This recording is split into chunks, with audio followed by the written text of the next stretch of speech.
따라해 보겠습니다. 찾아야 할 믿음, 누려야 할 축복. 찾아야 할 믿음, 누려야 할 축복. 2025년을 여러분들은 어떻게 지나고 있습니까? 믿음의 여정을 살아가면서 우리는 환경에 주눅들고 어찌 보면 현실 앞에 신음하고 쓰러지는 일들이 얼마나 많은지 모릅니다. 삶의 절박감은 그만큼 우리를 고통스럽게 만들고 인생의 무게감은 우리를 힘겹게 할 때가 많이 있다는 것입니다. 그러나 여러분 기억하십시오. 여러분에게 주어진 2025년을 긍정의 마음으로 축복의 확신으로 붙들고 나아갈 때 그 자리를 반드시 형통하게 만드실 하나님은 여러분의 믿음을 통해 여전히 일하실 것입니다. 주님의 공생의 사역은 대체적으로 놀라운 기적과 함께 백성들의 환호와 지지를 얻었습니다. 어찌 보면 인생을 살아가면서 누구도 예측하지 못했던 일들을 주님은 이루어 가셨습니다. 때로는 죽은 자를 살리고, 때로는 병든 자를 치료하고, 귀신 들린 자를 치료하며 도저히 상상할 수 없었던 일들을 만들어 가셨습니다. 반면에 이스라엘의 종교 지도자들은 조롱과 모욕과 핍박과 다양한 삶의 적개심을 품고 주님을 마주했습니다. 모든 과정이 순탄하게 이루어지진 않았지만 주님의 목적은 항상 영혼을 구원하시는 하나님의 영광을 나타내 주셨다는 것입니다. 그 중에 사마리아 여인을 의도적으로 만나서 구원의 역사에 부르심을 초청하고 오늘 본문에서 가나안 여인을 하나님 앞에 돌이키게 하는 은혜의 자리에 세우셨음을 우리는 잊지 말아야 합니다. 사실 오늘 본문은 출발부터 매우 우리의 예상과는 다른 일들이 벌어지고 있음을 잊지 말아야 합니다. 왜냐하면 주님의 역사하심이 크게 이루어지고 있는 시점에 주님은 오히려 21절의 말씀처럼 예수께서 거기서 나가사 두로와 시돈 지방으로 들어가시니라고 말하고 있습니다. 그러니까 이 본문의 핵심은 전혀 예상하지 못했던 삶의 결과들을 하나님이 시작하신다는 것을 보여주는 것입니다. 해상무역의 전초기지로 경제적인 부여는 이루었을지언정 그들은 이방 사람들이었습니다. 그러니 이방인들을 향해서 삶에 주어진 상황들을 어찌 보면 주님이 의도성을 가지고 갔다는 것은 매우 중요한 사건일 것입니다. 그 중에 두로와 시돈 지방에 들어가셔서 가장 유력한 사람을 하나님께 구원의 역사의 대열에 초청하셨다. 이러면 그럴 수 있었나 보다 하지만 본문은 뜻밖의 한 사람을 주님이 만나주고 계심을 잊지 말아야 합니다.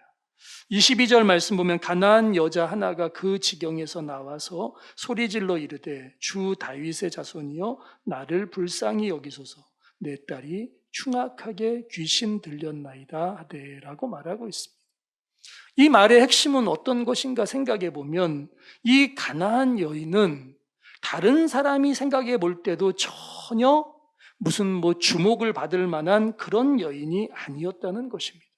특히 이 여인과 상관없이 그의 딸은 흉악하게 귀신 들렸다라고 말하는 것을 볼 때에 누구도 관심 있게 살피지 않는, 누구도 어찌 보면은 삶에 대해서 긍정하기 어려운 여인을 주님이 복음의 자리로 의도적으로 초청하고 있다는 사실입니다. 어찌 보면 인생을 살아가면서 우리는 핵심 주제를 어디에 두고 있느냐가 중요할 것입니다. 이 여인은 두로와 시돈 지방에서도 주목받지 못하는 여인이었습니다. 어찌 보면 사회적 영향력을 행사하고 다른 사람들에게 어떤 경제적인 지위를 보장해주는 그런 사람도 아니었다는 것입니다. 그런데 이 여인을 오히려 주님이 만나주고 계시다는 사실입니다. 우리는 이 여인을 응대하고 있는 주님의 마음, 주님의 역사에 대해서 자칫 이렇게 매정하게 다루고 계실까 생각하지만 사실 이 상황은 전혀 다른 시각으로 바라보아야 한다는 것입니다. 왜냐하면 그 앞에서 주님은 이미 무수히 많은 공생의 역사들을 이루고 나서 누가 무슨 계획적으로 떠밀어서 끌려가서 그런 것이 아니라 주님이 두로와 시돈 지방으로 들어가셨다는 것입니다. 매우 의도적인 주님의 역사로 이 본문은 이 여인을 구원하시기 위한 주님의 목적을 다루고 있다는 것입니다. 특히 그 다음의 말씀을 보면 오늘 본문은 주님의 의도를 설명해 주고 있다는 것입니다. 23절은 예수는 한 말씀도 대답하지 아니하시니 제자들이 와서 청하여 말하되 그 여자가 우리 뒤에서 소리를 지르오니 그를 보내소서. 예수께서 대답하여 이르시되 나는 이스라엘의 집에 잃어버린 양 외에는 다른 데로 보내심을 받지 아니하였노라 하시니라고 말하고 있습니다. 아니, 주님은 잃어버린 양들 외에는 다른 데로 보내심도 받지 않았다고 말씀하시면서 놀랍게도 그런 상황에서 오히려 어떻게 했다는 것입니까? 두로와 시돈 지방에 가셨다는 것입니다. 아니, 잃어버린 양을 구원하시기 위해서는 유대 지역에 머무르며 유대인들을 하나님께로 돌이키게 하는 것이 주님의 공생의 사역이 핵심일 텐데 주님은 오히려 사마리아도 내려가셨고 두로와 시돈에도 내려가셔서 이 여인을 만나고 있다는 것입니다. 근데 이 여인은 사회적인 명망 있는 유력한 여인도 아니고 놀랍게도 아무도 관심 갖지 않는 여인이었다는 것입니다. 여러분, 여기서 항상 놓치지 말아야 되는 하나의 지점은 주님은 주님의 목적을 이루시기 위해 주님이 계획하신 역사를 완성하시기 위해 오늘 우리 삶에 기꺼이 적극적으로 절박한 모습으로 절대적으로 역사를 만들어 가신다는 사실입니다. 주님이 시작하시는 겁니다. 주님이 빗장을 열어주십니다. 주님이 그 역사를 만들어 가십니다. 두로와 시돈 지방에 이 여인이 주님을 초청한 것이 아니라 주님이 그 지방에 가서 매우 의도적으로 이 여인을 만나고 있었다는 사실입니다. 일상의 패턴이 아니라 의도된, 계획된 상황을 주님이 만들어 가시며 마치 주님의 계획 속에 이 여인을 초청하시기 위해 작품 속에 만들어지는 구원의 역사처럼 이렇게 하나님은 하나님의 역사를 이루셨다는 것입니다. 여러분, 이제 그 시선을 우리에게 돌이켜 보겠습니다. 주님은 오늘 우리에게도 그렇게 찾아오셨습니다. 우리의 계획과 달리, 우리의 생각과 달리 인생의 삶은 어찌 보면은 우리가 환영하기 어려운 그 상황과 현실 앞에서 주님은 주님의 일하심과 역사하심을 완성하시기 위해 오늘도 우리를 통해 일하고 계시다는 사실입니다. 그 자리는 분노일 수도 있고 절망일 수도 있고 그 상황은 어찌 보면 무력감일 수도 있고 도저히 극복하기 어려운 삶의 불행일 수도 있지만 그럼에도 불구하고 주님은 그 역사의 중심에 서셔서 오늘 마치 가나안 여인의 딸을 구원하시는 것처럼 그 역사를 만들어 가신다는 사실입니다. 여러분, 축복의 사람들의 공통점이 무엇인 줄 아십니까? 오늘 본문의 여인이 보여주고 있습니다.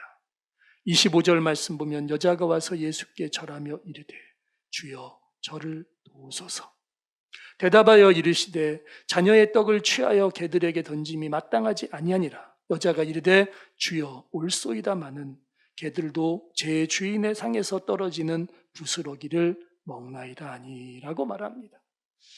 겸손. 인생 앞에 주어진 그 어떤 환경에도 소홀하지 말아야 되는 축복의 사람들의 공통점은 겸손이라는 것입니다. 우리의 자아가 움직이고 우리의 어떤 능력이 우리 삶을 움직이는 그런 기초가 되어지면 교만하죠. 우리의 잘남이라는 게 얼마나 대단합니까? 조금만 아는 사람은요, 아는 척합니다. 제가 사람들 만나보면, 아는 척하는 사람들 만나면 항상 이렇게 합니다. 뭘 할 때 굳이 한국말로 해도 되는데 영어 씁니다. 본인 유학 갔다 왔다는 거 자랑하는 거예요. 다른 사람보다 내가 조금 더 똑똑하다는 걸 과시하는 겁니다. 그래서 굳이 안 해도 되는데, 한국말 표현이 더 편안한데 굳이 영어를 씁니다. 그러면서 쫙 설명하고 한국말로 표현할 때 보면 제가 볼 때는 국문학적으로 수준 낮습니다. 그러니까 그 사람은 영어는 잘하는데 한국어, 모국어는 잘 못하는 거예요. 여러분들은 그러지 않으시라고 믿고 예. 인생의 삶에 축복의 사람들의 공통점은 겸손이라는 것이에요. 우리의 자아가 꿈틀거리고 우리의 삶의 자랑이 우리 삶을 이렇게 지탱하면 사람은요 달라지지 않습니다. 이 여인이 만약에 이렇게 출발했다면 삶의 태도는 달라집니다. 아니, 당신보다 내가 더 잘 산다.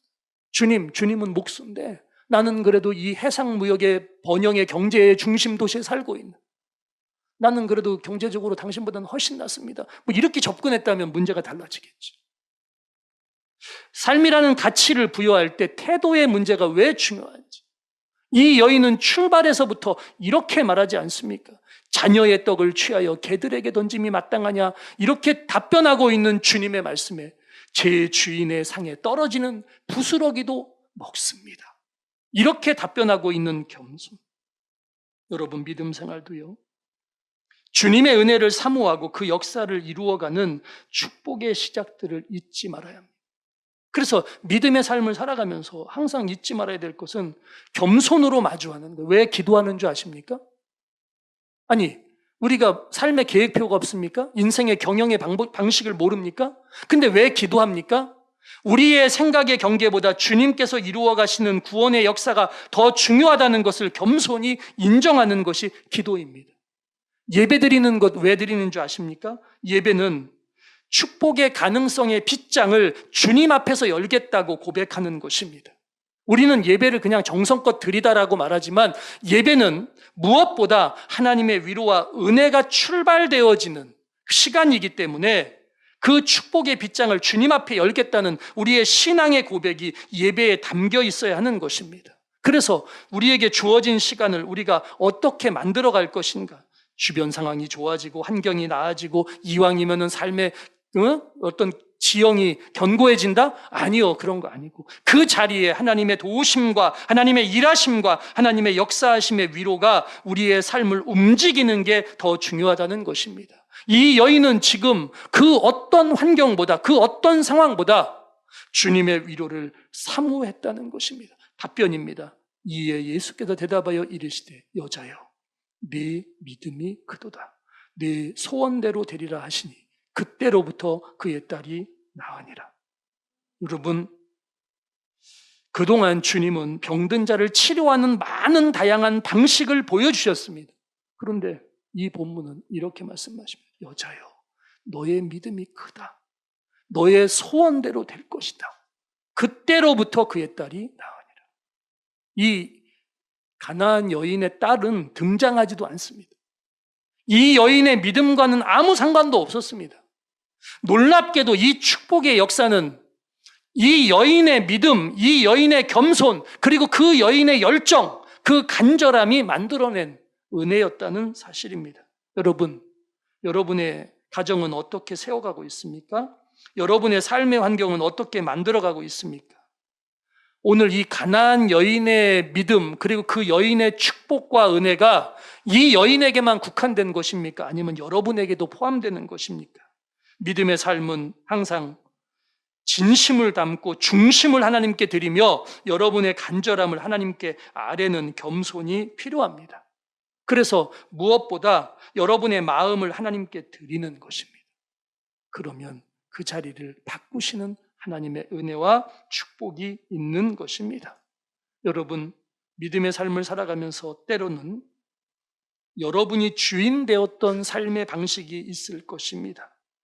그러나 이제부터는 주님이 주인 되어주시는 삶의 방식으로 만들어 가십시오. 그러면 역사는 달라질 것입니다. 우리의 신분의 차이, 삶의 위치와 지위는 중요하지 않습니다. 주님이 어떻게 이 역사를 만들어 가실지, 그 영광을 이루어 가실지, 그 축복의 시작은 무엇보다 우리의 마음에서부터 출발하고 있기 때문입니다. 이 여인은 지금 겸손히 주님의 은혜와 위로만 사모하고 있습니다. 자기의 삶의 문제의 무게보다, 그리고 그 문제를 해결하는 삶의 방법보다 주님의 위로가, 주님의 은혜가 더 중요하다는 것을 깨닫고 있다는 것입니다. 아니, 이쯤 내가 절하면서 겸손히 태도를 취했으면 주님도 거기에 대한 마땅한 관계성의 보상을 주실 줄 알았더니 주님은 오히려 자녀의 떡을 취하여 개들에게 던짐이 마땅치 않다, 이렇게 말씀하고 있다는 것입니다. 심한 모욕감 앞에, 어찌 보면 수치스러운 상황 앞에, 아니, 나도 할 만큼 했다, 내가 이쯤 했으면 됐지 뭘 더 하느냐, 이렇게 말할 수 있는 반응이 아니었다는 것입니다. 그 문제를 해결하기 위해서는 이 여인은 더 낮은 자리에 있어야 하는데 여자가 이르되 주여 올소이다마는 개들도 죄 주인의 상에서 떨어지는 부스러기를 먹나이다 라고 고백했다는 사실입니다. 포기하지 않는 집념의 열정이, 그의 간절함과 절박함이 자기의 삶의 주인 되었던 삶의 방식을 내려놓게 만들었고, 그 자리를 다시 하나님을 높이는 겸손의 자리로 만들었더니 하나님은 그 자리에 놀랍게도 여자여 너의 믿음이 크다, 너의 소원대로 될 것이다, 그때로부터 그의 딸이 나았다라고 설명하고 있는 것입니다. 여러분, 오늘 여러분의 믿음이 이렇게 출발되길 원합니다. 저 사람의 믿음이 없어서 안 된다가 아니라 내 믿음이 없어서 못 됐다, 이렇게 생각하며 출발해야 한다는 것입니다. 내 자녀가 믿음의 삶에서 부족했다라고 말하기 이전에 먼저 여러분의 믿음이 더 중요함을 잊지 마십시오.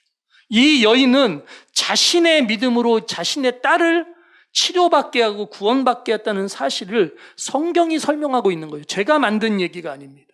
그러니 믿음의 시작을 이제 다시 여러분의 믿음에 초점을 맞추십시오. 하나님의 능력을 이루는 것은 그 어떤 것보다 내 믿음을 통해 일하시는 하나님의 위로임을 기억하시고, 그 소망을 놓치지 않는 축복의 주인공이 꼭 여러분이 되시길 소원합니다. 기도합니다. 거룩하신 아버지 하나님, 믿음의 길에 변치 않고 주님의 위로를 소망하며 그 능력의 역사들을 축복으로 바라보며 살게 해 주옵소서. 도와주시길 소원하옵고 거룩하신 예수님의 이름으로 기도드립니다. 아멘.